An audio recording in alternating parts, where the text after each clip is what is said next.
Lawmakers are expecting to be briefed by the White House on Monday as Congress has scrambled to get into the loop.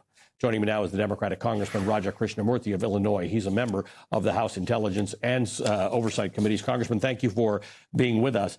It is kind of remarkable that we're this far into an international conflict, one that's been signaled for a long time by Donald Trump, and Congress has not been asked for and has not authorized an authorization of the use of military force. That's exactly right. You know, the War Powers Act of the early 1970s requires that Congress and the people give their consent for a declaration of war. And that has not happened here. And I believe that what has happened is illegal and unconstitutional. And I think the reason why the president didn't come to Congress to try to make the case for this military strike is I don't think he has answers to key questions. As you know, nobody's mourning the death of Khamenei, but at the same time, there has not been a regime change. Instead, there is escalation in retaliation risk. And unfortunately, 3 service members are dead this morning on our part, and other civilians have been killed.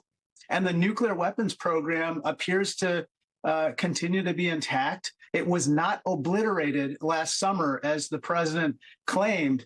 And indeed, that's why he went to negotiations. And now I fear that the IRGC and some group of thugs who take over for Khamenei are going to accelerate their moves toward a nuclear weapon. And so that is why so many of us are so concerned about the present situation.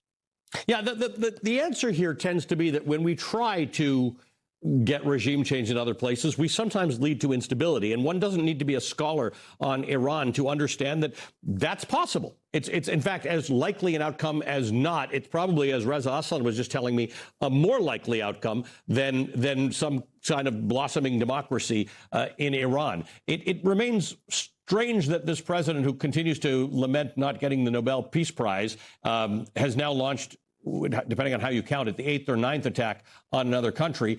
Again, in every instance, without going to Congress and getting its permission first. That to some people, you're a lawyer, would sound illegal. It's illegal and unconstitutional. Only the power of the people can authorize war and these types of hostilities. Look, I mean, there's like 200,000 IRGC forces. These are the elite forces that basically run the country. There's a Basij militia of hundreds of thousands of more people, and they are deeply, deeply entrenched in the economy as well as the military and in all aspects of life. They are highly, highly motivated to continue this regime. Now, the other scenario that you painted, one of instability, could arise, but you know, this group of people is even worse in some ways than Khamenei.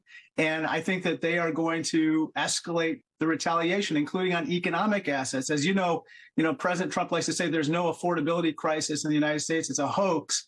But what's going to potentially happen is that these guys, these thugs, basically try to disrupt, petroleum supplies. 20% of the world's crude oil flows through the Strait of Hormuz right next to Iran. And if that happens, that will absolutely fuel greater inflation and make the affordability crisis even worse here for Americans. Congressman, good to see you. Thank you for joining us this morning. As always, the Democratic Congressman Raja Krishnamoorthi of Illinois.